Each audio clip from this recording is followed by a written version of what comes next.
शिमला शहर और इसके साथ लगते प्लानिंग एरिया के अंतर्गत भवन निर्माण के नियमों में राहत देने के लिए सिटी डेवलपमेंट प्लान पर नेशनल ग्रीन ट्रिब्यूनल द्वारा लगाई गई रोक के बाद कांग्रेस ने सरकार को घेरना शुरू कर दिया है। प्रदेश कांग्रेस के उपाध्यक्ष नरेश चौहान ने कहा है कि एनजीटी की रोक से सिटी डेवलपमेंट प्लान का ढिंढोरा पीटने वाली सरकार की मंशा साफ हो गई है। उन्होंने कहा कि सरकार ने केवल जनता को गुमराह करने के लिए नए सिटी डेवलपमेंट प्लान को लेकर हो हल्ला किया ताकि आगामी नगर निगम शिमला और विधानसभा चुनाव में राजनीतिक लाभ मिल सके। चौहान ने कहा कि सरकार की लोगों को राहत देने की कोई मंशा नहीं है। यदि सरकार भवन मालिकों को राहत देने की मंशा रखती होती तो पूरे विजन के साथ सिटी डेवलपमेंट प्लान लाती।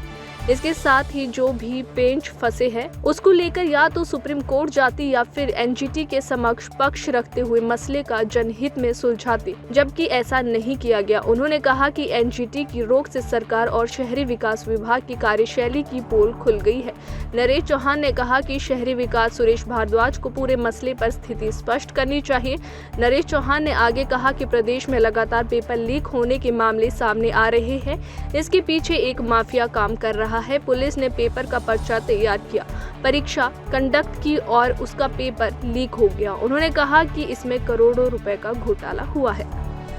जिस प्रकार सरकार ने खास तौर पे यूडी मिनिस्ट्री ने इस पे काम किया और बहुत बार मीडिया में भी, प्रेस प्रिंट मीडिया हो, इलेक्ट्रॉनिक्स हो, सब जगह बड़ी क्लेम किए गए कि हमने वो काम किया है जो 40 साल में कभी नहीं हो पाया था। वो डेवलपमेंट प्लान हमने तैयार किया है शिमला शहर के और सराउंडिंग एरियाज के लिए, जो प्लानिंग एरियाज। हमने उस वक्त भी इस पे प्रेस कॉन्फ्रेंस करके कांग्रेस पार्टी ने ये जानना चाहा था कि माननीय सुरेश भारद्वाज जी को ये बताना चाहिए कि आप इसको आगे कैसे लेके जाओगे, ये कैसे इम्प्लीमेंट होगा जब इसके ऊपर एनजीटी के रोक लगी हुई है और आप ऑलरेडी सुप्रीम कोर्ट में भी गए हैं, तो उसका कोई जवाब नहीं मिला। तो खास तौर पे अब जिस प्रकार से एनजीटी ने फाइनली इस बात को रोक दिया है, इस पे रोक लगा दी गई है, ये एक मंशा साफ दिखाती है कि सरकार की जो मंशा थी डेवलपमेंट प्लान बनाने की शिमला में, वो केवल मात्र शिमला नगर निगम का जो चुनाव था और आने वाला विधानसभा का जो चुनाव है, मुझे लगता है सरकार की मंशा साफ थी, लोगों को गुमराह करने की थी। सरकार खुद जानती थी, सरकार के पास बड़ा तंत्र है, लीगल एडवाइजर्स है, लॉ डिपार्टमेंट है।